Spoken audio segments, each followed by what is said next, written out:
Hello students, आज हम SSC CGL pre 2020 में प्री में जो स्पॉटिंग एरर के क्वेश्चंस आए थे वो सारे क्वेश्चंस आज की क्लास में हम सॉल्व करेंगे। यहाँ पर जो है टॉपिक्स का सेग्रीगेशन, जो क्वेश्चंस का किन किन टॉपिक से क्वेश्चंस आए हैं, ये मैंने आपको एक टेबल बना कर दी है। इसमें एक थोड़ी सी चीज़ जो मैं आपको बताना चाहती हूँ कि जनरली एडजेक्टिव पे बहुत सारे क्वेश्चन आते नहीं है एग्जाम में, बट इस बार सीजीएल प्री में एडजेक्टिव पे 7 क्वेश्चंस पूछे हैं, यानी 42 में से 7 क्वेश्चन एडजेक्टिव पे बेस्ड आए हैं। लाइक कि जो कंपैरेटिव डिग्री है वो 2 बार यूज़ हो गई, डबल कंपैरेटिव आ गया, मोर भी आ रहा है, ईआर भी आ रहा है, तो इस तरह की एरर दी है। और सुपरलेटिव है तो उसके पहले द आता है, ये भी पूछा है। तो एडजेक्टिव से भी इस बार क्वेश्चंस पूछे, अच्छे क्वेश्चंस पूछे गए हैं। और टेंस की बात करें तो टेंस में जनरली क्या होता है कि बच्चे एक्टिव पैसिव को नहीं पढ़ते हैं। एक्टिव पैसिव बच्चों को वॉइस में ही करवाया जाता है, एक्टिव और पैसिव स्ट्रक्चर। बट मैंने हमेशा बच्चों को अपनी क्लासेस में टेंस में ही एक्टिव पैसिव करवाया कि एक्टिव स्ट्रक्चर क्या होती है, सब्जेक्ट एक्टिव कब होता है, पैसिव कब होता है। और आजकल एसएससी भी इसी पैटर्न पे क्वेश्चन भी देने लगी है, तो इस क्लास में भी इस तरह का क्वेश्चन पूछा गया है। क्लियर? और एक चीज़ और बताना चाहूँ मैं आपको, ये जो 42 क्वेश्चन है, अगर आपने मेरी 500 PYQ के जो क्वेश्चंस मैंने एसएससी के करवाए थे, अगर आपने वो क्लास देखी है जो 10 घंटे की क्लास थी, अगर आपने वो क्लास देखी है तो आज की क्लास में आपके सारे क्वेश्चन, सारे के सारे क्वेश्चंस आप कर दोगे विद एक्यूरेसी। ठीक है? आपने अगर ये क्लास नहीं देखी है तो आपको ज़रूर देखनी चाहिए, इससे आपका पूरी ग्रामर का एक रिवीजन हो जाता है। बहुत ही डाइवर्सिफाई क्वेश्चंस हैं इसमें, हर तरह के टॉपिक पे क्वेश्चंस हैं। और 500 क्वेश्चंस जब हम कर लेते हैं तो लगभग एक बार के लिए पूरी ग्रामर जो है वो कवर हो जाती है। तो अगर आपने अभी तक ये क्लास नहीं देखी है तो ये आपको ज़रूर देखनी है। ठीक है? ये CHSL के sentence improvement, 1 word, active passive, ये मैंने ऑलरेडी यूट्यूब पे अपलोड कर दिए हैं, ये भी आपको देखने चाहिए क्योंकि CGL और CHSL दोनों ही एग्जाम सामने हैं। क्लियर? स्टार्ट करते हैं। हाँ, अवतार बैच की बात करें तो आप बेसिक टू एडवांस पूरा अगर पढ़ना चाहते हैं तो अवतार बैच जरूर ज्वाइन करें। तो हम आज क्या कर रहे हैं, स्पॉटिंग एरर करने वाले हैं एसएससी सीजीएल प्री 2020। स्टार्ट करते हैं। Question number 1, you must avoid riding in a crowded bus or traveling in a metro during rush hour as both are quite unpleasant experiences। Sentence बोलना चाह रहा है कि तुम्हें अवॉइड करना चाहिए क्राउडेड बस। ठीक है? Avoid riding in a crowded बस और travelling in a metro. Metro में ट्रैवल करना और क्राउडेड बस में राइड करना अवॉइड करना चाहिए। किस टाइम? रश आवर, जब भीड़ होती है उस समय। एज बोथ, क्योंकि दोनों ही क्या है, अनप्लेजेंट एक्सपीरियंसेस हैं। क्लियर? तो इस टाइम इस क्वेश्चन में बहुत सारे बच्चों ने एक्सपीरियंसेस को गलत माना था। ठीक है? एक्सपीरियंसेस बिल्कुल सही है, एक्सपीरियंस, आपकी बात भी सही है कि एक्सपीरियंस अनकाउंटेबल नाउन होता है तो उसका प्लूरल नहीं बनाते, तो वो एक नॉलेज का एक पार्ट है स्टूडेंट। बिल्कुल सही बात है कि एक्सपीरियंस अनकाउंटेबल नाउन होता है, बट सम टाइम वो काउंटेबल भी होता है। जैसे फॉर एग्जाम्पल हमने अलग अलग एक्सपीरियंस की बात की, जैसे मेरा स्कूबा डाइव का एक्सपीरियंस बहुत अच्छा था, मेरा बंजी जंपिंग का एक्सपीरियंस अच्छा नहीं था, रिवर राफ्टिंग का एक्सपीरियंस अच्छा था। तो अलग अलग जो इवेंट, जो एक्टिविटी का जो एक्सपीरियंस होता है वो प्लूरल हो जाता है। ठीक है? उसको प्लूरल बनाया जा सकता है, वो काउंटेबल होता है। राइट? तो यहाँ पर 2 एक्टिविटी की बात हो रही है, क्या? राइडिंग इन अ क्राउडेड बस और travelling in a metro. 2 activities है और 2 एक्टिविटीज के लिए बोथ भी यूज हुआ है। ठीक है? 2 एक्टिविटीज है और दोनों के लिए बोथ यूज हुआ है, तो बोथ किसके लिए आएगा? 2 के लिए। और इंग्लिश में 1 से ज्यादा होते ही क्या हो जाता है? प्लूरल। तो एक्सपीरियंसेस बिल्कुल सही है, एक्सपीरियंसेस में कोई भी प्रॉब्लम नहीं है। तो प्रॉब्लम क्या है? प्रॉब्लम यहाँ है स्टूडेंट, ये देखो, ये कई बार इस तरह के वर्ड एग्जाम में प्रॉब्लम करते हैं। जैसे देखो QUIET होता है स्टूडेंट क्वाइट, चुप वाला। QUIET क्वाइट क्या है स्टूडेंट? साइलेंट, म्यूट, चुप, ठीक है। और यहां पर बोलना चाहता है क्वाइट, क्योंकि चुप के तो कोई बात ही नहीं हुई है। क्वाइट, क्वाइट का मतलब होता है कंप्लीटली, कंप्लीटली, एब्सोल्यूटली, एंटायरली। जब एक डिग्री तक हम बात करना चाहें कि यार बहुत ही बुरे एक्सपीरियंस होते हैं, कंप्लीटली बेकार एक्सपीरियंस होते हैं, तब हम क्या यूज करते हैं? क्वाइट, ठीक है। Quite beautiful, quite happy, quite pretty, clear. तो डिग्री की बात करना चाहें तो एम्फसाइज के लिए हम क्या लेते हैं? क्वाइट, कंप्लीटली, एब्सोल्युटली और एंटायरली। कीप क्वाइट, क्लासरूम में बच्चे थे तो जब मैम आती थी तो बच्चे शोर कर रहे होते थे, मैम क्या बोलती थी? Keep quiet, clear. तो ये वाला क्वाइट QUIET क्या होता है? चुप रहना। और QUITE ये क्या होता है स्टूडेंट? क्या होता है ये? परफेक्टली या कंप्लीटली, क्लियर। और एक होता है क्विट, QUIT, क्विट, क्विट करना मतलब छोड़ देना। समझ में आया? वैसे देखने में ये बहुत इजी लग रहा है, लेकिन एग्जामिनर इसी चीज से बच्चे के माइंड से खेलता है, क्योंकि इसकी डेफिनेशन स्पेलिंग जो है वो सिमिलर सी है, बच्चे का ध्यान यहाँ नहीं जाता है। इस पे बेस में आपको बताऊं तो एक बार एग्जाम में लगभग 14 की बात है, क्वेश्चन पूछा गया साइलेंट, राइट। साइलेंट पूछा गया, साइलेंट का सिनोनिम पूछा गया। सिनोनिम में दो ऑप्शन मैं आपको बता देती हूँ। दोनों ऑप्शन क्या थे? एक था QUITE और एक था QUIET। मेरे पास बच्चे आए तो ज्यादातर बच्चे जो जल्दबाजी में ये वाला टिक करके आ गए, ठीक है। तो ये ध्यान रखना है, ये सिली मिस्टेक बिल्कुल भी नहीं होनी चाहिए, ठीक है। ध्यान रखना है। ये कई बार, ये मैंने पहले भी, अभी एक क्लास थी उसमें भी मैंने अब्रोड और अबोर्ड वाला करवाया था, वो यही चीजें हैं।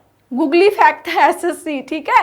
तो आपको अपना विकेट बचाना है, तो यहाँ क्या आएगा? QUIET, clear. ऐसा ही क्वेश्चन जो है SSC ने GAOL गोल के लिए पूछा था, ये शायद 2012 की बात है, GAOL, और पहला ऑप्शन दे दिया एम, तो आधे से ज्यादा बच्चे ने इसको गोल पढ़ा और दूसरा ऑप्शन था जेल, ठीक है। जबकि GAOL क्या होता है? जेल होता है। तो इन ऐसी सिली मिस्टेक से हमेशा बच के रहना है। तो यहां पर सेंटेंस की एरर समझ में आ गई। क्वाइट, चुप रहने की बात नहीं हो रही है, किसकी बात हो रही है? क्वाइट की बात हो रही है, QUITE, ठीक है।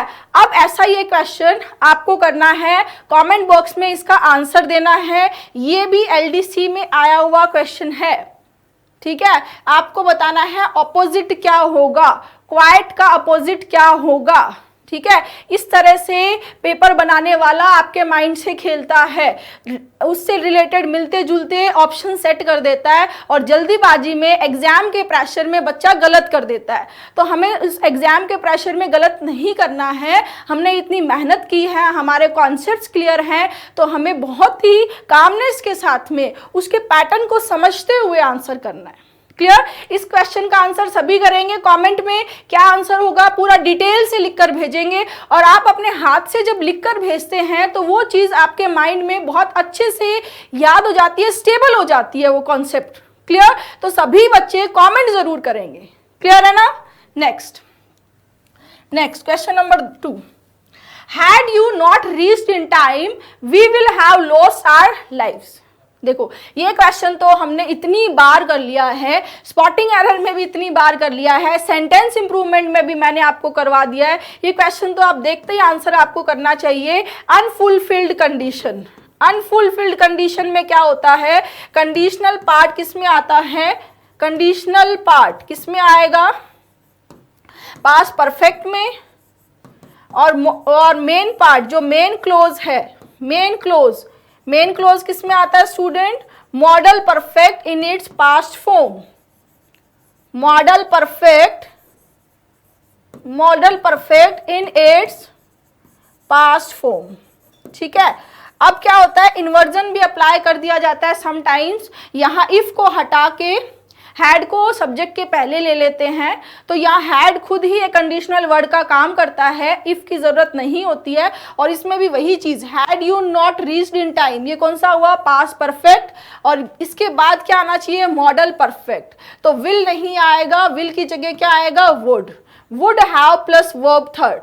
Would have plus verb third कौन सा टेंस हो जाता है, model perfect in its past form. Clear है स्टूडेंट? ऐसे क्वेश्चंस स्पॉटिंग एरर में भी बहुत सारे करवाए थे मैंने। अभी CHSL की सेंटेंस इंप्रूवमेंट की क्लास थी, उसमें भी बहुत सारे क्वेश्चंस करवाए थे। और लगातार रिपीटेड ये कॉन्सेप्ट आता ही रहता है एग्जाम में, तो ये आपको अच्छे से माइंड में सेट कर लेना है। देखते ही आंसर आना चाहिए, लेकिन देखते ही इतनी हड़बड़ाहट नहीं करनी है कि गलत कर दो, ठीक है। थोड़ा कामनेस के साथ में क्वेश्चन को देखना है। Clear? Next question number 3। The river appears to have got its name from the town nearby. River का जो नाम है वो उसके पास के टाउन से लिया हुआ लग रहा है, ठीक है। Got its name, its किसके लिए आ गया, रिवर के लिए आ गया। कोई एरर नहीं है इस सेंटेंस में, नो एरर। अभी एग्जाम में इस तरह का पैटर्न पे क्वेश्चन आ रहे हैं, जैसे पहले तो यहाँ A, B, C और D में नो एरर लिखा हुआ आता था, तो बच्चे जो नो एरर सीधा D पे टिक कर देते थे। ऐसा मत करना, ए भी नो एरर है। ध्यान रखना है आपको कि नो एरर का ऑप्शन क्या है, ए भी हो सकता है, बी भी हो सकता है, सी भी हो सकता है, डी भी हो सकता है। क्योंकि पहले का जो पैटर्न है उसमें हमेशा डी ही नो एरर था, लेकिन अब ऐसा नहीं है, ठीक है। Next question number 4। The woodcutter felled some trees with hardly many effort at all. woodcutter कौन होता है, लकड़ी काटने वाला, ठीक है। पेड़ काटने के लिए वर्ब क्या आती है स्टूडेंट, देखो ये फेल्ड बिल्कुल सही है। फॉल माने गिरना होता है, फॉल हो गई वर्ब फर्स्ट, फॉल, फेल और फॉलन, ठीक है। Fall verb first, fell verb second और फॉलन वर्ब थर्ड। लेकिन पेड़ काटने के लिए वर्ब यूज होती है फेल। क्या होती है, fail.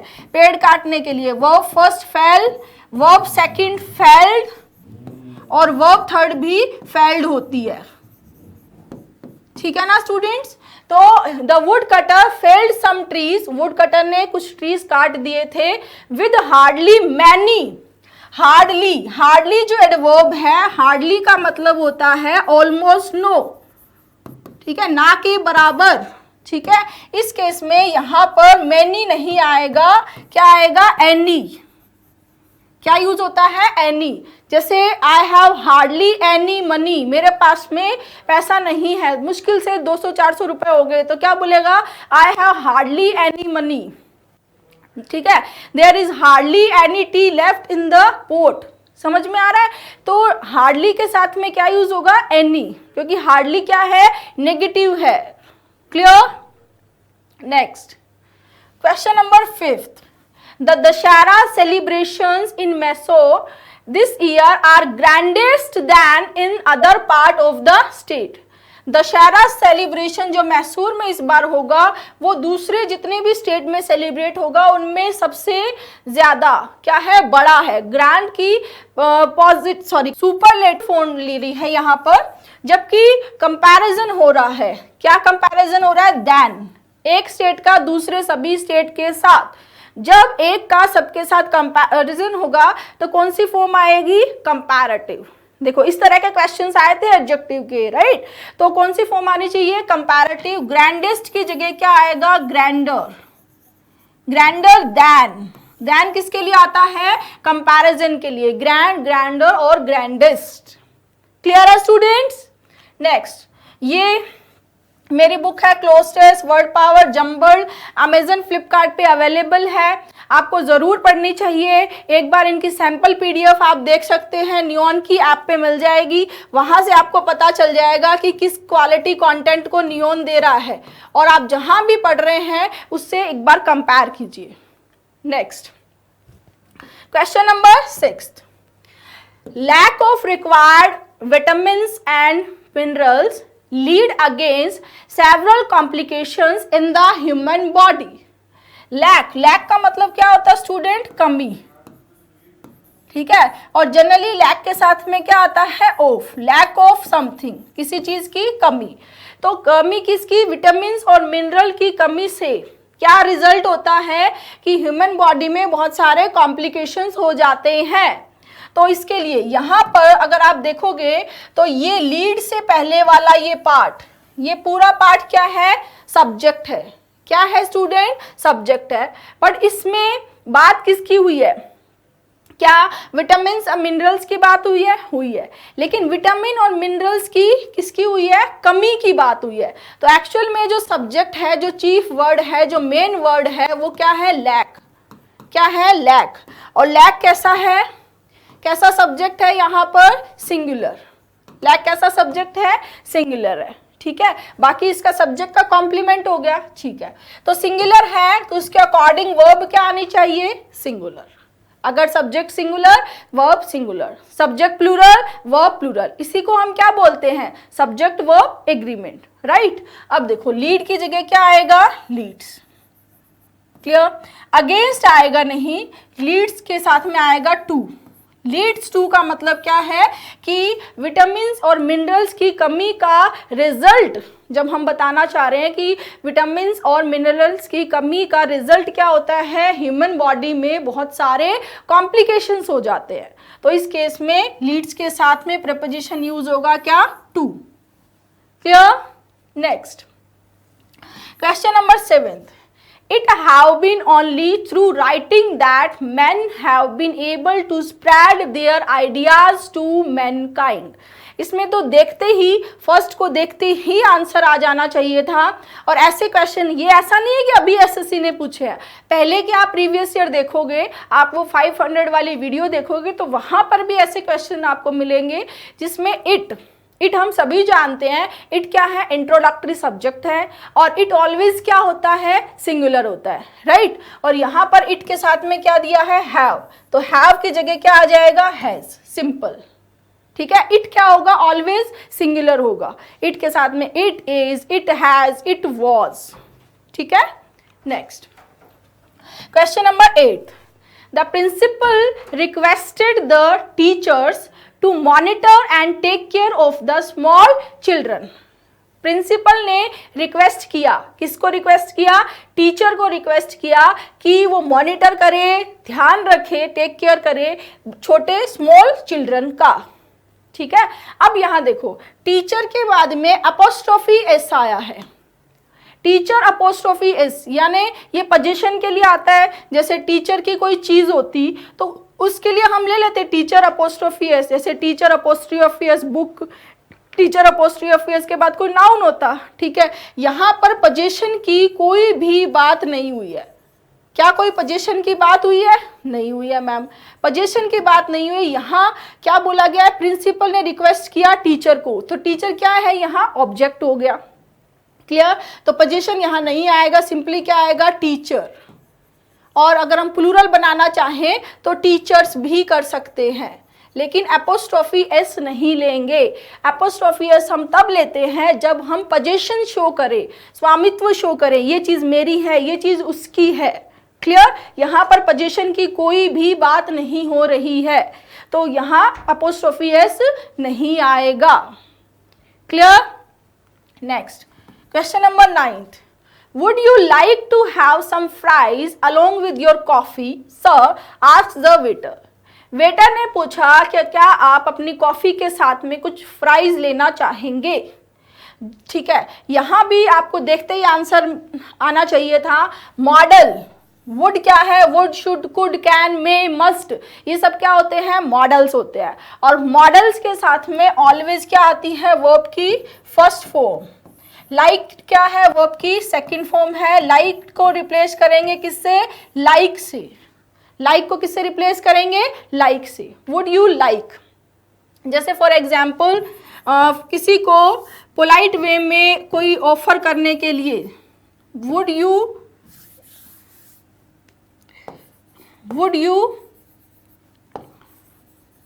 You like a sandwich, क्या आप सैंडविच पसंद करेंगे, तो would you like a sandwich. Would you like some cake. Clear, तो पोलाइट वे में जब हम किसी को कोई रिक्वेस्ट करते हैं, कुछ ऑफर करते हैं, ऑफर करने की बात हो रही है, तब क्या आता है, वुड। ठीक है, नेक्स्ट क्वेश्चन नंबर 10th.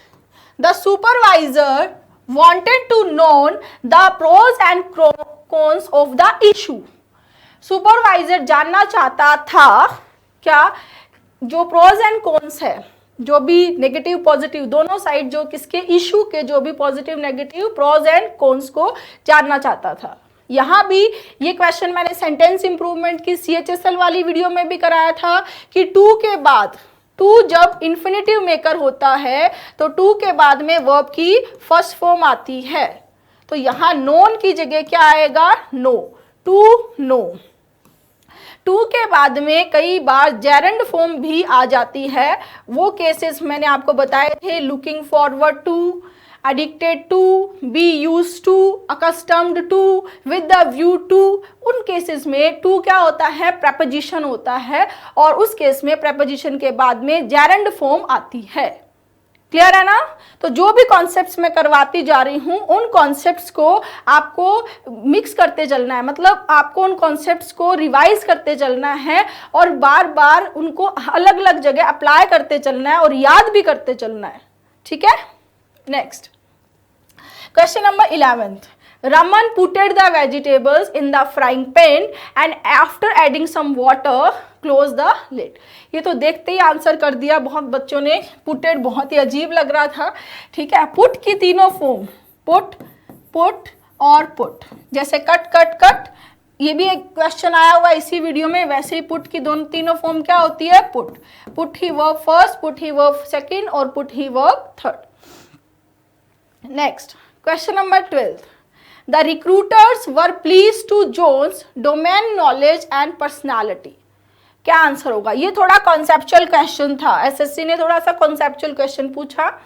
यहाँ पर स्टूडेंट एरर क्या है, यहाँ एरर है कि टू की जगह विद प्रेपोजिशन आएगा। ठीक है, क्यों आएगा? क्योंकि प्लीज्ड के साथ में प्लीज्ड विद somebody और समथिंग होता है, यानी जब किसी पर्सन की बात होती है, किसी पर्सन से खुश होने की बात होती है, तो उसके इसमें जब किसी पर्सन से खुश होने की बात, प्लीज का मतलब क्या है, खुश होना। तो the recruiters were please, recruiters क्या थे, खुश थे, किससे, जॉन के डोमेन नॉलेज और पर्सनालिटी से खुश हुए। ठीक है, तो यहाँ पर प्लीज के बाद में यहाँ पर्सन है तो टू नहीं आएगा, टू की जगह विद आएगा। ठीक है, टू कब आएगा, प्लीज टू डू समथिंग होता है, कुछ एक्शन करने की बात करते तो क्या आता, प्लीज टू डू समथिंग।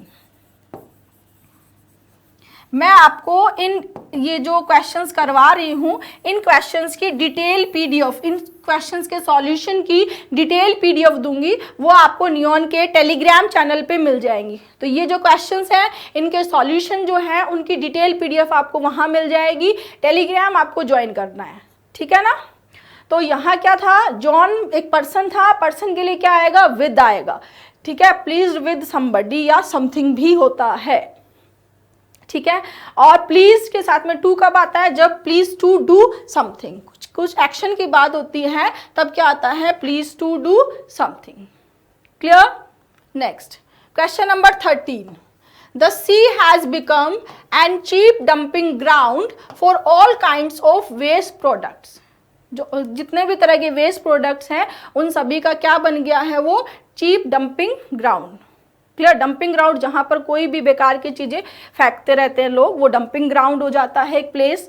ठीक है, यहां देखते ही आंसर होना चाहिए था एन, यहां पर साउंड किसका आ रहा है, चीप। ठीक है, वाउल साउंड के लिए हम एन लेते हैं, कॉन्सोनेंट के लिए क्या आता है, ए, तो यहाँ एन की जगह क्या आ जाएगा, a, a cheap dumping ground. Easy था। Next question number 14। Won't you please come to help me, क्या तुम नहीं आओगे मेरी हेल्प करने के लिए, अलोंग दिस हैवी बॉक्स। ये जो हैवी बॉक्स है, इस बॉक्स के साथ में, मतलब इस बॉक्स को उठाना, लिफ्ट करना होगा, कैरी करना होगा, तो उसके लिए तुम मेरी हेल्प के लिए क्या नहीं आओगे, ये सेंटेंस बोलना चाह रहा है। यहाँ अलोंग के नहीं आएगा, अलोंग के साथ में अलोंग विद यूज करेंगे, along with this heavy box, इस बॉक्स के साथ। क्लियर। नेक्स्ट फॉलो करेंगे हमें। टेलीग्राम चैनल आपको जरूर ज्वाइन करना चाहिए। यहाँ पर आपको सारा कंटेंट मिलेगा, जो भी यूट्यूब पे क्लासेस हो रही हैं उन सारी क्लासेस का डिटेल पीडीएफ आपको टेलीग्राम पे मिलेगी। फेसबुक इंस्टा पे भी हम बहुत अच्छा कंटेंट देते रहते हैं। ऐप पे आपके लिए बहुत फ्री स्टडी मटेरियल है, वो आपको ज़रूर देखना चाहिए। और यूट्यूब पे मेरी क्लासेस आ रही है लगातार, और ऐसा ही कॉन्सेप्ट, आप कोई भी कॉन्सेप्ट मिस ना कर दें, इसलिए सब्सक्राइब करना है, ठीक है। Next question number 15, the construction, the construction of the new business school is led to a sudden rise of population in our area। नए बिजनेस स्कूल के कंस्ट्रक्शन ने हमारे एरिया में सडन राइज, हमारा जो एरिया था उसमें पॉपुलेशन क्या हो गई, अचानक से बहुत ज़्यादा बढ़ गई। किसकी वजह से? कंस्ट्रक्शन की वजह से। कौन से कंस्ट्रक्शन की वजह से? न्यू बिजनेस स्कूल के कंस्ट्रक्शन की वजह से। यहाँ देखो, is plus verb third, is plus verb third हम तब यूज करते हैं जब सेंटेंस पैसिव होता है, ठीक है। जबकि यहाँ पर सब्जेक्ट क्या है? एक्टिव है। कंस्ट्रक्शन की वजह से हुआ है। कंस्ट्रक्शन किसका? न्यू बिजनेस स्कूल का। तो पैसिव नहीं है, तो ये नहीं होगा। यहाँ पर राइट आंसर होगा इज लेड की जगह आएगा हैज लेड, ठीक है। लीड वर्ब फर्स्ट होती है, एलईडी वर्ब सेकेंड, और एलईडी भी सेम वर्ब थर्ड। यानी एक्शन की वजह से रिजल्टेंट एक्शन हुआ क्या कि कंस्ट्रक्शन की वजह से, नए बिजनेस स्कूल के कंस्ट्रक्शन की वजह का रिजल्ट क्या हुआ कि हमारे एरिया में पॉपुलेशन बढ़ गई। तो उस केस में क्या यूज करेंगे? Present perfect, has plus verb third. Has plus verb third ये एक्टिव स्ट्रक्चर है। प्रेजेंट परफेक्ट की कौन सी स्ट्रक्चर है? Active. Clear? Next question number 16, they have lived in this apartment since 10 years।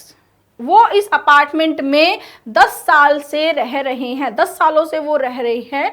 ये कॉन्सेप्ट हम ऑलरेडी कर चुके हैं, एरर में भी, इम्प्रूवमेंट में भी, फिर भी दोबारा समझ लेंगे। सिंस को यूज करते हैं पॉइंट ऑफ टाइम के लिए, पॉइंट ऑफ टाइम के लिए यूज होता है सिंस, और फॉर यूज होता है पीरियड ऑफ टाइम। जब हम किसी टाइम से लेकर अभी तक की बात करें, जैसे बोल रहा है 10 साल, जैसे अभी 2022 चल रहा है ना, अगर वो बोलता वो 2012 से यहाँ रह रहा था, तो सिंस 2012 हो जाता, कोई दिक्कत नहीं थी। Since 2012, since 2020, since 1990, since January, since February, since March, ठीक है, सिंस मंडे, सिंस ट्यूसडे, क्योंकि वो क्या है? पॉइंट ऑफ टाइम है, राइट। लेकिन जब हम उस टाइम को काउंट कर लेते हैं, 1 दिन, 2 दिन, 1 साल, 2 साल, 5 साल, 10 साल, ठीक है, उस केस में वो काउंट हो जाता है। और काउंट होने के बाद में वो क्या बनता है? Period of time. और पीरियड ऑफ टाइम के लिए सिंस यूज नहीं होता। पीरियड ऑफ टाइम के लिए क्या आएगा? फॉर। क्या यूज होगा? फॉर। सिंस किस केस में आएगा? पॉइंट ऑफ टाइम के लिए। तो यहाँ 10 इयर्स क्या शो कर रहा है? Period of time. सो हमें क्या लेना पड़ेगा? For. Clear? Next question number 17, He won several accolades for his music composition। accolade क्या होता है? प्रेज, कोई रिवॉर्ड मिलना, प्रेज, प्रशंसा के लिए क्या आता है? accolades, right. यहाँ पर कुछ कुछ बच्चों, देखो देखते ही तो बच्चों को लग रहा था कि ही थर्ड पर्सन सिंगुलर है। ही क्या है? Third person singular. तो विन तो नहीं आना चाहिए, ठीक है। विन वर्ड फर्स्ट होती है, वन और वन, इसका प्रोनाउंसिएशन वोन नहीं होता है, वन होता है। ONE का जो प्रोनाउंसिएशन है वही प्रोनाउंसिएशन WON का होता है। फर्स्ट फॉर्म, सेकंड फॉर्म और थर्ड फॉर्म, ठीक है। तो ही विन तो नहीं आएगा, विंस भी नहीं आएगा। विंस का मतलब हो गया कि ये प्रेजेंट सिंपल में चला जाता है, कि हमेशा ही ऐसा होता है कि उसको हमें अपने म्यूजिक कंपोजिशन के लिए बहुत सारे एक्कोलर्ड्स मिलते हैं, ठीक है। तो ये थोड़ा सा सही साउंड नहीं कर रहा है, ठीक है। सही यहाँ पर बनेगा वन। ही वन, उसने अपने म्यूजिक कंपोजिशन के लिए उसको बहुत सारे एक्कोलर्ड्स मिले हैं, जीते हैं उसने, ठीक है, तो एरर जो है वो फर्स्ट पार्ट में ही रहेगा, विन नहीं आएगा। विन की जगह कई जगह लोगों ने विंस भी किया है, तो विंस जो है वो प्रेजेंट सिंपल होना चाहिए, वो भाव यहाँ सेंटेंस में नहीं आएगा। राइट आंसर 1 होगा। Clear? Next question number 18, when she went for a walk Maya couldn't take off her scarf because it was too much windy. जब वो वॉक पे गई थी, माया अपना स्कार्फ नहीं हटा पाई। क्यों? क्योंकि बहुत ज़्यादा हवा चल रही थी, तो इसलिए अपना स्कार्फ नहीं हटाया। तो यहाँ देखो, विंडी का अगर हम पार्ट्स ऑफ स्पीच की बात करें तो विंडी का पार्ट्स ऑफ स्पीच है एडजेक्टिव। ठीक है, टू मच की अगर हम बात करें तो टू मच के बाद में यूज होता है नाउन। नाउन भी कौन सा? Generally uncountable noun.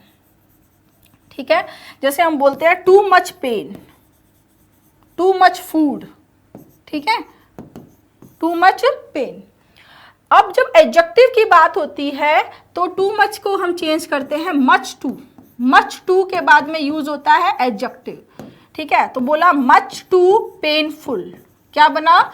Much to painful. Right, तो उसी तरह विंडी क्या है? एडजेक्टिव है। तो यहां पर टू मच को रिप्लेस किससे करना पड़ेगा? मच टू से। क्लियर? टू मच टू जो है वो नेगेटिव वे में बात करते हैं। क्लियर? तो विंडी है, विंडी क्या हुआ? एडजेक्टिव। सो हमें टू मच को रिप्लेस करना पड़ेगा किससे? मच और टू से। ठीक है, next question number 19, Lalita will go two sisters house in Mumbai this summer. अब ललिता अपने सिस्टर के हाउस, अपने, मैंने देखो बोला भी क्या अपने, सिंपली अगर देखोगे तो ललिता सिस्टर्स हाउस जा रही है। अब सिस्टर्स हाउस किसके सिस्टर का हाउस? कौन सा हाउस? ठीक है, अब सिस्टर्स हाउस तो कोई भी हाउस हो सकता है, किसकी सिस्टर? राइट, तो यहां पर हमें प्रोनाउन की जरूरत है कि किसकी sister. Lalita will go to, ठीक है, तो ललिता अपनी सिस्टर के घर जा रही है, तो ललिता के अकॉर्डिंग क्या आएगा? हर। क्या बना? Lalita will go to her sisters, अपनी सिस्टर। तो यहां पोजीशन शो करना पड़ेगा, क्या लेंगे यहां? Her. Clear? Next question number 20, we don't really want a large house. हमें बहुत बड़ा घर नहीं चाहिए। We are looking for some comfort, हम देख रहे हैं कुछ आरामदायक, and some convenience on a moderate price. मतलब एक मॉडरेट से प्राइस पे हम आरामदायक और कन्वीनियंस का घर हम देखना चाह रहे हैं। यहाँ पर एरर है, ऑन की जगह आएगा एट। ठीक है, जब हम एस्टिमेट प्राइस की बात करते हैं, ऑन प्राइस नहीं होता है, तब हमेशा क्या आता है? एट। जैसे at a low price, at a high price. तो जो एस्टिमेट बताना चाहे किसी अमाउंट का, तो उसके लिए क्या यूज करते हैं? At. Clear? Next question number 21, 4 of earliest civilizations of the world were located on the banks of or near large rivers। अब यहाँ पर भी एडजेक्टिव का क्वेश्चन आपको देखते ही आना चाहिए था। ये आप आर्टिकल में भी पढ़ते हैं, ये आप एडजेक्टिव में भी पढ़ते हैं कि सुपरलेटिव डिग्री के पहले द आर्टिकल का यूज किया जाता है। सुपरलेटिव डिग्री के पहले द आर्टिकल का यूज किया जाता है, तो 4 of the earliest. Clear? Next question number 22, no sooner did Priya get her report card when she started jumping with joy। no sooner के साथ में ये कोरिलेटिव कंजक्शन है, ये भी मैंने बहुत बार करवा दिया, एरर में भी ये क्वेश्चन बहुत बार आया है। no sooner के साथ में when नहीं आता है, no sooner के साथ में आता है THAN then। हार्डली और स्कैर्सली के साथ में when आता है, no sooner के साथ में then आता है। सेंटेंस का मीनिंग है कि जैसे ही, जो ही प्रिया को क्या मिला, अपना रिपोर्ट कार्ड मिला, वैसे ही वो खुशी के मारे जंप करने लग गई। क्लियर। तो जो ही त्यों ही का भाव इन कंजक्शंस में रहता है, इन कोरिलेटिव कंजक्शन में। और इन्वर्जन का ये कॉन्सेप्ट है क्योंकि यहाँ पर जो है वर्ब पहले आई है और सब्जेक्ट बाद में आया है। इन्वर्जन की पीडीएफ बहुत ही शानदार कंटेंट के साथ मैंने बना के आपको दी हुई है। आप नियॉन क्लासेस पे जाएंगे, वहाँ पर आपको नियॉन क्लासेस में इन्वर्जन की पीडीएफ मिल जाएगी और इन्वर्जन में जितने भी पॉसिबल कॉन्सेप्ट हैं मैंने सारे इंक्लूड किए हैं और आप वो पीडीएफ एक बार कर लेंगे तो किसी भी क्वेश्चन में नहीं अटकेंगे, ये मेरी गारंटी है। Next question number 23। The weather is much more warmer than it was a few days before. Weather जो है पहले जैसा था उससे बहुत ज़्यादा क्या हो गया है, थोड़ा वार्मर हो गया है। यहाँ पर मैंने अभी बोला आपको एडजेक्टिव में इस तरह के क्वेश्चन पूछे थे, तो कंपैरेटिव डिग्री हम दो तरीके से बनाते हैं, या तो वर्ड के आगे ER लगाते हैं और या मोर। तो यहाँ डबल कंपैरिजन कर, डबल कंपैरेटिव हो रही है, मोर भी आ गया और वार्मर भी आ गया, तो ऐसा नहीं हो सकता। इस ऐसे क्वेश्चन पूछे गए हैं, ठीक है। इसमें एक दो क्वेश्चन इस पैटर्न पे आए और पहले भी इस पैटर्न पे क्वेश्चंस आए हुए हैं, तो हमेशा ध्यान रखेंगे मोर वार्मर नहीं होगा, डबल कंपैरिजन नहीं आएगा, सिंपली क्या होगा, warmer. The weather is much warmer than it was a few days before. The second thing is much के साथ में यहाँ कंपैरेटिव फॉर्म यूज होगी, जैसे मच वार्मर, ठीक है। मच के साथ में आप वार्मेस्ट नहीं कर सकते हो, सुपरलेटिव नहीं ले सकते हो। मच के साथ में क्या लोगे, कंपैरेटिव डिग्री लोगे, और ये क्वेश्चन भी इसमें आगे आएगा। Next 24th, the visitors complained at the poor accommodation that they were provided during the tour. Visitors complain कर रहे थे कि जो उनको पुअर अकोमोडेशन प्रोवाइड किया गया था टूर के टाइम, ठीक है। यहाँ पर एरर ये है कि कंप्लेन के बाद में एट नहीं आएगा, ठीक है। जब हम किसी चीज की कंप्लेन करते हैं, तो उसके लिए अबाउट या ऑफ प्रेपोजिशन यूज होता है। क्या यूज होता है, अबाउट या ऑफ। जैसे कि हम कंप्लेन कर रहे हैं कि बहुत ज्यादा शोर हो रहा है, तो क्या बोलेंगे, कंप्लेन अबाउट द नॉइज, ठीक है। यहाँ पर क्या है चीज कि उनको पुअर अकोमोडेशन की कंप्लेन कर रहे थे, तो जब चीज का हम कंप्लेन करेंगे तब क्या आएगा, अबाउट। और जब हम पर्सन को कंप्लेन करेंगे, जैसे बचपन में आदत होती है बच्चों को कि टीचर को लगातार कंप्लेन कर देते हैं, ये हो गया, ठीक है, तो complain to the teacher, right. किसी कहीं हम जाए, किसी रिजॉर्ट में गए, होटल में गए, वहाँ प्रॉपर फैसिलिटी नहीं मिली, तो हम किसको कंप्लेन करते हैं, मैनेजर को, तो कंप्लेन टू द मैनेजर। तो जब भी आप बात करेंगे, ठीक है, यहाँ कंप्लेंट की हमने बात की, तो कंप्लेंट के बाद में टू आएगा। टू कब आएगा, जब पर्सन होगा, ठीक है। पर्सन को कंप्लेन करेंगे, somebody होगा तो क्या यूज करेंगे, टू। और कोई चीज होगी तो क्या यूज होगा, अबाउट या ऑफ। सॉरी, ये ध्यान रखेंगे, प्रोनाउंसिएशन में OF को बोलते हैं ओव, राइट, और OFF होता है, ये होता है ऑफ। हम दोनों को ही ऑफ बोलते हैं। Next 25th, modern science have broken many myths about our food and diet। Modern science ने हम बहुत सारे मिथ्स हमारी फूड और डाइट के क्या कर दिए हैं, ब्रेक कर दिए हैं। तो यहाँ पर मॉडर्न साइंस एक नॉलेज की बात है, ठीक है। इस केस में यहाँ ये हैव नहीं आएगा, हैज होगा। साइंस जो है अगर हम मेनली देखें तो साइंस एक अनकाउंटेबल नाउन होता है। एक केस होता है जब हम साइंस को एज अ सब्जेक्ट बात करते हैं, ब्रांचेस ऑफ साइंस की बात करते हैं, जैसे बायोकेमिस्ट्री है, अलग अलग ब्रांचेस हो, तब साइंस को प्लूरल भी बनाया जा सकता है, ठीक है। तब साइंस को क्या बनाया जा सकता है, प्लूरल बनाया जा सकता है। अदरवाइज साइंस क्या होता है, हमेशा सिंगुलर अनकाउंटेबल नाउन। और एक क्वेश्चन मैंने पहले भी करवाया हुआ था मेडिसिन वाला, ठीक है, वो भी इसी से मिलता जुलता क्वेश्चन था, 2017 में आया था, वो 500 एरर वाली वीडियो में आपको मिल जाएगा। नेक्स्ट क्वेश्चन नंबर 26, बिल्कुल ही सिंपल सा क्वेश्चन है, ऑलरेडी हम कर भी चुके हैं, पहले मैंने बता भी दिया है। Ranbir could not went to the award ceremony as he was busy shooting for a film in Maldives, ठीक है। यहाँ देखते ही आंसर आना चाहिए था। कुड क्या है, मॉडल है, मॉडल के साथ ऑलवेज वो फर्स्ट आती है, वेंट को रिप्लेस करना पड़ेगा किससे, गो से, कुड नॉट गो, ठीक है। Next question number 27, at the last meeting which took place in November, जो लास्ट मीटिंग नवंबर में हुई थी, हाफ द मेंबर्स, आधे मेंबर सबमिट कर दिया देयर रेजिग्नेशन, अपना रेजिग्नेशन ऑन प्रोटेस्ट, ठीक है। यहाँ एरर है, प्रोटेस्ट के पहले ऑन नहीं आएगा, इन प्रोटेस्ट, प्रोटेस्ट में ऑन प्रोटेस्ट नहीं होता, क्या होता है? इन प्रोटेस्ट। क्लियर? एग्जाम्पल के लिए लिख लेंगे, the director resigned in protest, director ने प्रोटेस्ट में रिजाइन कर दिया एट द डिसीजन, जो डिसीजन हुआ उसमें डायरेक्टर ने क्या कर दिया? रिजाइन कर दिया। इस तरह से जनरली ये सेंटेंस यूज किया जाता है, और प्रोटेस्ट के पहले आप क्या यूज करते हैं? इन। ठीक है, नेक्स्ट क्वेश्चन नंबर 28। इस कॉन्सेप्ट पे भी बहुत बार क्वेश्चन ऑलरेडी आ चुके हैं। सब्जेक्ट वर्ब एग्रीमेंट का बोले या रिलेटिव प्रोनाउन का बोले, दोनों ही कॉन्टेक्स्ट में ये बहुत इंपॉर्टेंट कॉन्सेप्ट है। सिंपल सी बात है, क्या? My brother who live in Pune is arriving tomorrow. यहाँ पर हु को देखो, हु क्या होता है student? Relative pronoun. Relative pronoun की कौन सी फॉर्म है? सब्जेक्टिव। हु रिलेटिव प्रोनाउन की कौन सी फॉर्म है? सब्जेक्टिव फॉर्म है, राइट।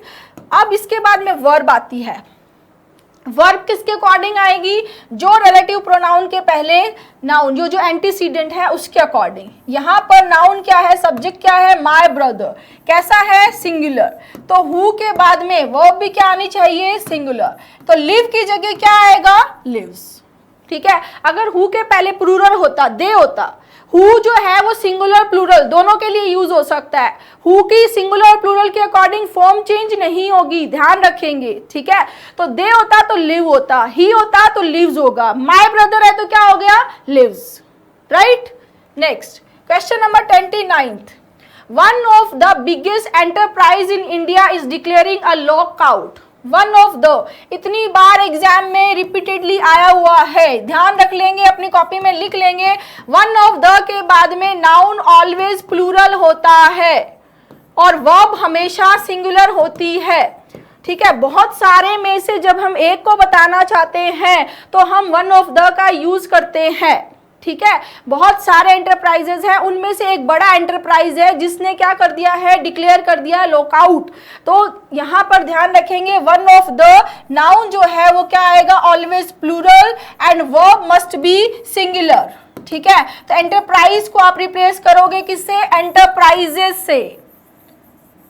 क्लियर है students? Next question number 30। I never miss a cricket match as I am fond of cricket from childhood। यहाँ पे स्टूडेंट फ्रॉम को रिप्लेस करना होगा सिंस से। इस क्वेश्चन में बहुत सारे बच्चों को डाउट था, मेरे पास आए थे बच्चे और डाउट सॉल्विंग में भी ये क्वेश्चन आया हुआ था। यहाँ सिंस आएगा, रीजन इज कि जब हम ये बात करना चाहें कि कोई एक्टिविटी किसी टाइम, पर्टिकुलर टाइम से स्टार्ट हुई और वो अभी तक कंटिन्यू चल रही है, ठीक है, तो उसके लिए क्या यूज होता है? सिंस। जैसे फॉर एग्जाम्पल इस सेंटेंस में क्या बोला गया है कि वो चाइल्डहुड से ही क्रिकेट का फैन था, फॉन्ड ऑफ क्रिकेट था चाइल्डहुड से, और ये फॉन्डनेस उसकी जैसे जैसे बड़ा हुआ ये फॉन्डनेस उसकी बढ़ती चली गई, यानी कि फॉन्डनेस बनी रही। उसने कभी भी क्रिकेट मैच मिस नहीं किया क्योंकि वो फॉन्ड था, तो फॉन्डनेस को उसने कंटिन्यू रखा।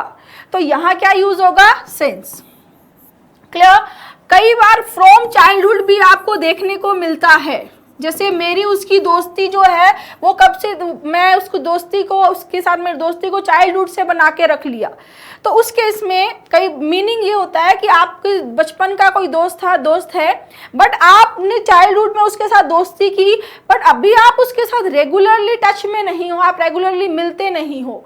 ठीक है, तो फ्रॉम चाइल्डहुड हो गया। बट अगर आप उस चीज के रेगुलर कांटेक्ट में हो तब उस केस में, और वो वहां से स्टार्ट हुआ और अभी तक वो कंटिन्यूटी चल रही है, तो क्या यूज होता है? सिंस। और इस सेंटेंस में ऐसा ही बोला गया है कि I never miss a cricket match, मैंने कभी भी क्रिकेट मैच मिस नहीं किया, as I am fond of cricket, क्योंकि मैं क्रिकेट का फॉन्ड, मतलब मैं क्रिकेट बहुत ज्यादा पसंद करता हूँ सिंस चाइल्डहुड, चाइल्डहुड से, चाइल्डहुड में पसंद करता था, फिर लगातार मेरा जो फॉन्डनेस है वो बढ़ती चली गई, कंटिन्यू चलती रही। क्लियर? नेक्स्ट, ये क्लासेस आपको जरूर देखनी चाहिए। अगर आपने ये 500 क्वेश्चन PYQ देख लिया तो आपका पूरी ग्रामर का रिवीजन हो जाएगा। Next question number 31। The army March fearless towards the enemy containment. यहाँ देखो, मार्च क्या है? वर्ब है। फियरलेस क्या है? एडजेक्टिव है। अगर मैं ये बोलती कि द आर्मी वॉज फियरलेस, तब तो कोई दिक्कत नहीं थी, आर्मी क्या थी? फियरलेस थी। बट यहां पर हमें क्वालिफाई करना है मार्च्ड को। मार्च क्या है? वर्ब है। तो वर्ब को क्वालिफाई करने का काम एडजेक्टिव नहीं करते हैं, एडवर्ब करती है। कौन करता है? एडवर्ब। तो फियरलेस को रिप्लेस करना पड़ेगा किससे? किससे रिप्लेस करना पड़ेगा? फियरलेसली से। क्या लिखना पड़ेगा? फियरलेसली। क्यों? क्योंकि हमें यहाँ वर्ब को क्वालिफाई करवाना है, वर्ब की विशेषता बतानी है। तो वर्ब की विशेषता कौन बताता है? एडवर्ब। एडजेक्टिव किसकी विशेषता बताते हैं? नाउन की। जैसे द आर्मी वॉज फियरलेस, तो फियरलेस ने किसकी विशेषता बताई? आर्मी की। तो नाउन की विशेषता बता सकते हैं, बट यहाँ बतानी है वर्ब की, तो फियरलेस की जगह क्या आएगा? Fearlessly. Next 32, several prominent film star. Prominent भी कई बार एग्जाम में पूछा जा चुका है, बहुत ही वेल नोन, इंपॉर्टेंट, प्रसिद्ध, ठीक है, जो बहुत ही फेमस प्रोमिनेंट फिल्म स्टार्स हैं, वो अपीयर हुए on television on behalf of awareness about hand hygiene. जैसे अभी कोरोना आया, तो कोरोना में सब लोग की हाथ धोने पे बहुत ज़्यादा, हैंड हाइजीन पे फोकस किया गया ताकि वो स्प्रेड नहीं हो, ठीक है। तो यहाँ पर उसकी अवेयरनेस को बढ़ाने के लिए, लोगों को अवेयर करने के लिए जो प्रोमिनेंट फिल्म स्टार्स हैं वो भी टेलीविज़न पे आए, ठीक है। तो यह ऑन बिहाफ ऑफ नहीं आएगा, यहाँ आएगा टू रेज, अवेयरनेस को रेज करने के लिए, ठीक है। अवेयरनेस, लोगों को अवेयर करने के लिए, जागरूक करने के लिए वो टीवी पे आए और उन्होंने हैंड हाइजीन के बारे में बताया, ठीक है। Next question number 33, the concept became too much clear to me. Concept मुझे बहुत अच्छे से क्लियर हो गया आफ्टर माई ट्यूटर, जब मेरे ट्यूटर ने शोव्ड मी द डायग्राम, जब मेरे ट्यूटर ने मुझे डायग्राम शो किया, ठीक है। यहाँ देखो स्टूडेंट, टू मच और मच टू की हम ऑलरेडी बात कर चुके हैं, too much plus noun and much two plus adjective. यहाँ पर क्लियर है जो एक एडजेक्टिव है, क्लियर। यहाँ जो सेंटेंस है ये पॉजिटिव मीनिंग दे रहा है कि जो कॉन्सेप्ट था वो मुझे क्लियर हो गया, मतलब नेगेटिव मीनिंग नहीं दे रहा है। जैसे टू मच हॉट है, टू मच टू विंडी है, टू मच पेन है, ये क्या दे रहे हैं? नेगेटिव मीनिंग देते हैं, ठीक है। तो यहाँ पॉजिटिव मीनिंग दे रहा है, तो यहाँ टू मच की जगह आ जाएगा वेरी मच। क्या आएगा? वेरी मच, क्योंकि पॉजिटिव मीनिंग है, पॉजिटिव वर्ड एडजेक्टिव का क्लियर लिया हुआ है, तो पॉजिटिव ही हम आगे एडवर्ब यूज करेंगे, very much. Clear? Next question number 34, mister Rao asked the newcomer to his office if he will minded working late that day. अब सेंटेंस देखो, ये सेंटेंस किस में है स्टूडेंट? पास्ट में, ठीक है। पास्ट का सेंटेंस है, तो यहाँ पर फ्यूचर, ये जो विल है, जब भी सेंटेंस पास्ट का होता है तो किस में चेंज हो जाता है? विल वुड में चेंज हो जाता है। और विल वुड इन मॉडल के साथ में हमेशा वर्ब की फर्स्ट फॉर्म का यूज किया जाता है, ठीक है। तो पास्ट का सेंटेंस है, पास्ट की वर्ब है, तो पास्ट की वर्ब आएगी वुड, और मॉडल के बाद में, मैं शायद तीसरी या चौथी बार बता रही हूँ ये चीज, मॉडल के बाद में ऑलवेज क्या आएगी? वर्ब की first form. Clear? Next question number 35, it is misleading to imagine that computers can think same like human beings. ये बहुत ही मिसलीड करने वाली बात है, जो ये मानते हैं कुछ लोग कि कंप्यूटर्स सोच सकते हैं कैसा? जैसे कि इंसान सोचते हैं, in the same way, right. यहाँ पर सेम नहीं आएगा, सिंपली लाइक आएगा। लाइक का मतलब क्या है? सिमिलर वे में, सिमिलर, उसी तरीके से, ठीक है। आपको इस क्वेश्चन के भी अलग अलग आर्ग्यूमेंट मिलेंगे, बट हमें उसको चूज करना है जो मोस्ट कॉमन है या इजी टू अंडरस्टैंड है, राइट। तो यहाँ ये बिल्कुल सही है sentence, it is misleading to imagine that computers can think like human beings. Computer सोच सकते हैं जैसा ह्यूमन बीइंग सोचते हैं। अब इसी से सेम सेंटेंस से मिलता जुलता एक जम्बल्ड मैं आपको करवा देती हूँ। ये आ गया आपकी स्क्रीन पे, इसको पोज करेंगे, आंसर मुझे कमेंट जरूर करेंगे, ठीक है। पोज करके लिख लेना। स्टार्ट करते हैं। वही देखो, वही लाइन जो फर्स्ट वाली थी, it is very misleading to say, exam में आया हुआ है ये, that computers can think like people. ये बहुत ही मिसलीडिंग सी बात है कि कंप्यूटर्स वैसा ही सोच सकते हैं जैसा कि इंसान, पीपल। ठीक है, ऐसे पैटर्न में क्या होता है, फर्स्ट और 6 आपको गिवन होता है और बीच में जो ये लाइंस होती है ये आपको अरेंज करनी होती है। ठीक है, यहाँ बोल रहा है that computers can, computers noun है, प्लूरल है, कैन वर्ब को यूज किया गया है।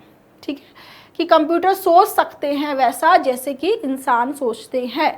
अब यहाँ पर जो पैसेज स्टार्ट होगा, ठीक है, वो होगा आर से। क्यों? हमने बोला, मतलब पैसेज ने बोला कि computers can think like people, और उसी का कॉन्ट्राडिक्टरी स्टेटमेंट क्या है, दे कैन नॉट। दे किसके लिए आया है? कंप्यूटर्स के लिए। दे किसके लिए आया है? कंप्यूटर्स के लिए। पहले बोल दी कि ये मिसलीडिंग है कि जो लोग ऐसा सोचते हैं कि कंप्यूटर्स भी हैं वो इंसान की तरह सोच सकते हैं, फिर क्या बोल रहे हैं, नहीं वो नहीं सोचते, दे कैन नॉट। स्टार्ट करेंगे आर से, only one option is there, फिर भी पूरा चेक करना है इसको। दे कैन नॉट, वो नहीं कर सकते।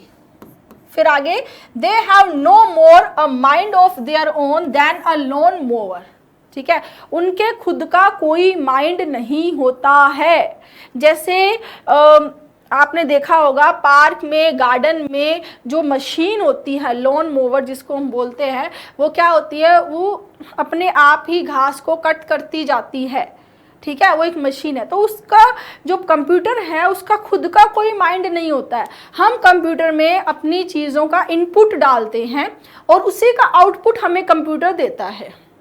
हमने कोई प्रोग्राम सेट कर दिया कि मुझे इस तरह इसका एडिशन चाहिए, इस सब्ट्रैक्शन चाहिए, वो मैंने प्रोग्राम सेट किया, कंप्यूटर ने उसको मुझे उसका आउटपुट दे दिया। राइट, तो कंप्यूटर्स जो है वो उनका खुद का कोई माइंड नहीं होता है। तो राइट हो गया। आर के बाद में क्या आया? क्यू।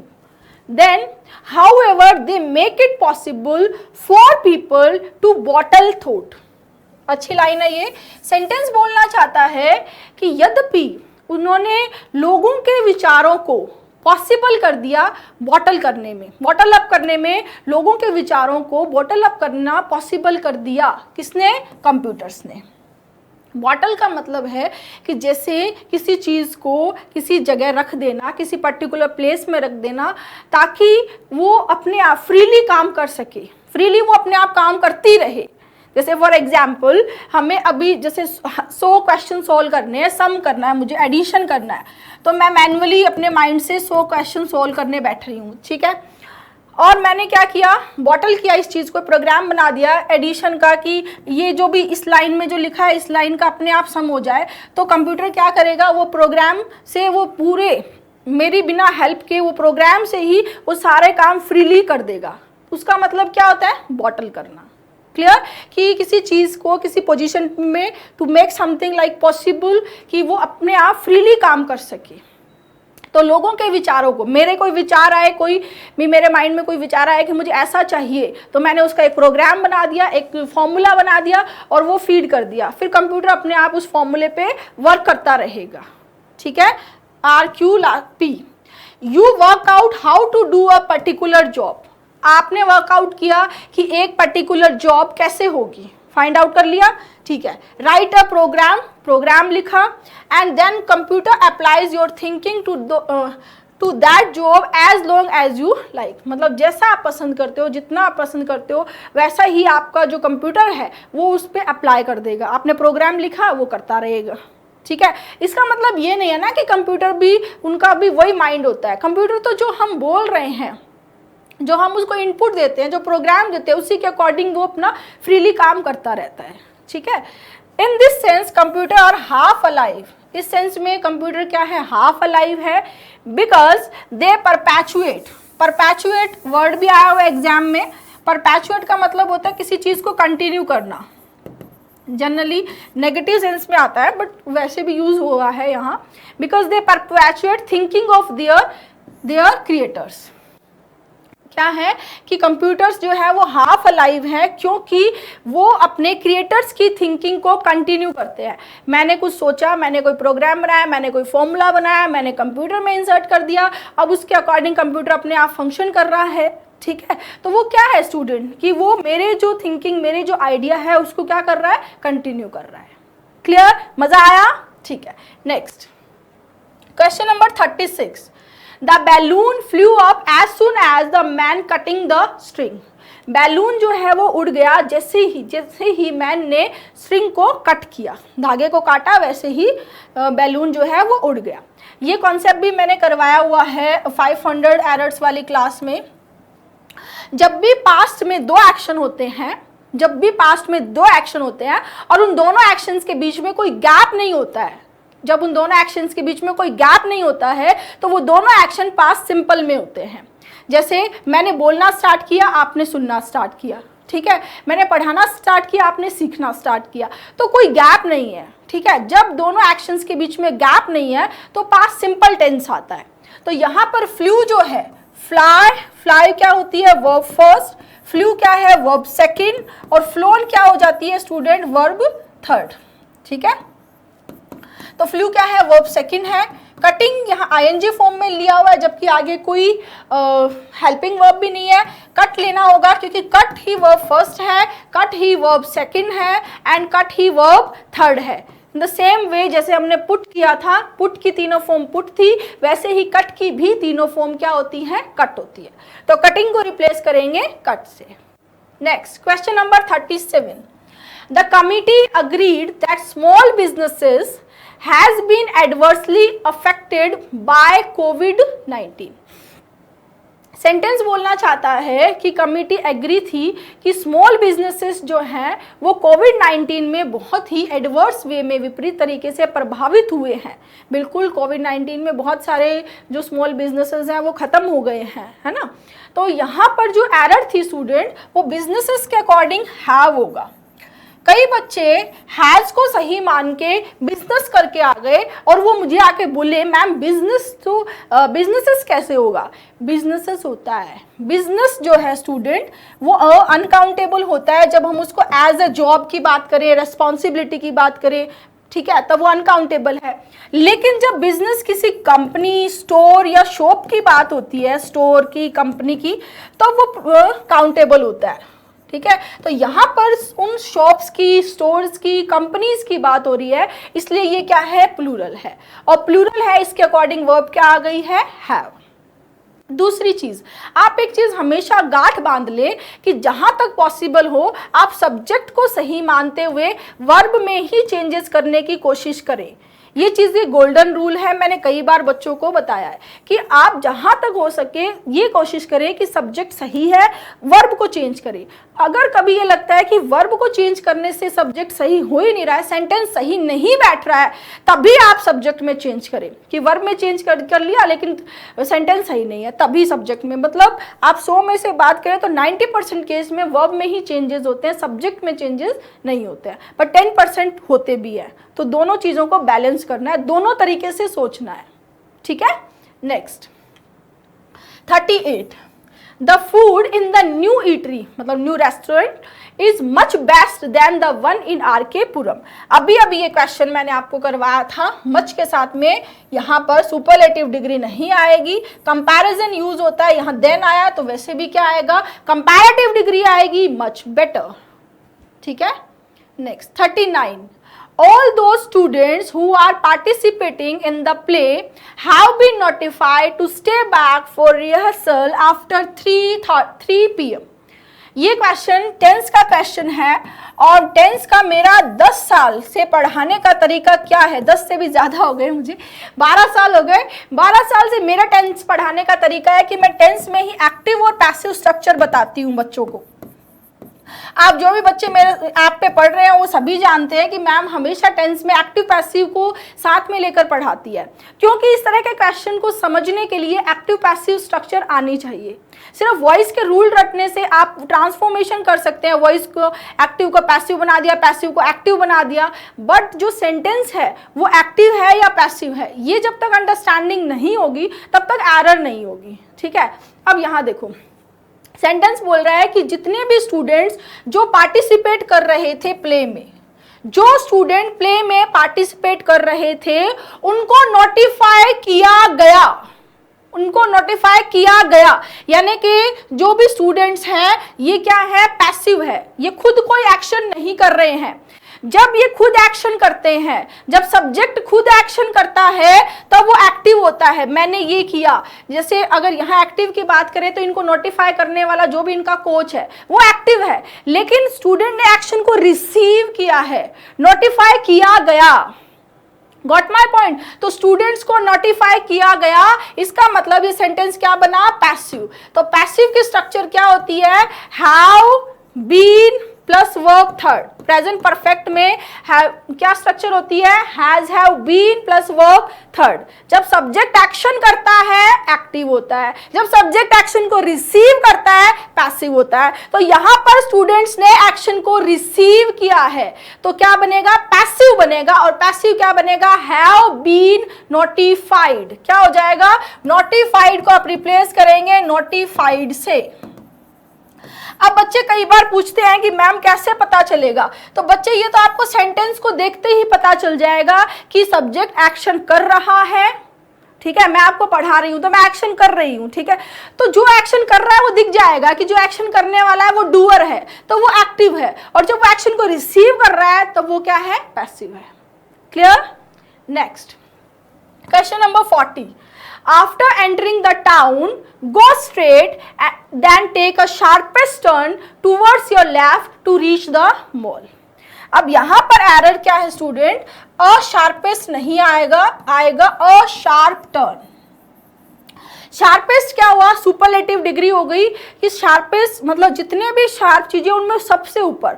तो ऐसी कोई बात यहां हुई नहीं है। शार्पेस्ट आपने कई बार साइन भी देखे होंगे, जैसे इस तरह के साइन मिलेंगे आपको, ठीक है। ये जनरली 90 डिग्री पे होते हैं। तो अचानक से अपनी पोजीशन को राइट में, जैसे राइट में टर्न हो जाना और अचानक से लेफ्ट में टर्न हो जाना, ठीक है। अचानक से राइट में टर्न हो गया, अचानक से लेफ्ट में टर्न हो गया, उसके लिए ये शार्प टर्न आता है। शार्प टर्न, ठीक है, sharp turn towards your left, sharp turn towards your right. Clear? ये होता है शार्प टर्न, एकदम लेफ्ट और राइट। कई बार आपने ऐसे साइन बोर्ड देखे होंगे, इस तरह से रेड कलर के होते हैं जिनमें ऐसा लिखा होता है कि ये ऐसा ना करें, ठीक है। इस पे इस तरह से बनाया होता है कि अचानक से लेफ्ट या अचानक से राइट नहीं होना है। क्लियर? तो ये चीज है। तो यहाँ क्या आएगा? अ शार्प टर्न, ठीक है। Next question number 41। बहुत इजी सा क्वेश्चन है, ऑलरेडी हम कर चुके हैं। Raman went with his wife to the village to sold their land. तो टू के बाद में वर्ब फर्स्ट आएगी, इन्फिनिटिव मेकर है, तो सोल्ड को रिप्लेस करेंगे सेल से, to sell their land. Next question number 42। Mithila art tradition is passed on. Mithila art tradition passed हुआ है फ्रॉम वन जनरेशन, एक जनरेशन से, through a next, by children watching and helping their mothers and grandmothers। मतलब children जो watch कर रहे थे, help कर रहे थे उनकी मदर को, उनकी ग्रैंड मदर को, इसी से वो एक जनरेशन से दूसरी जनरेशन में पास हुआ। तो यहाँ एरर है from one generation to the next. From के साथ में टू आता है, ठीक है। From one generation to next, from one day to the next. अच्छे से कॉपी में लिख देंगे, from one generation to the next, from one day to the next, ठीक है। नेक्स्ट और द नेक्स्ट की क्लास आपने देख ली होगी, बहुत इंपॉर्टेंट कॉन्सेप्ट है और इस तरह के कॉन्सेप्ट एग्जाम में आते हैं। नहीं देखी है जरूर देख लेना। Thank you.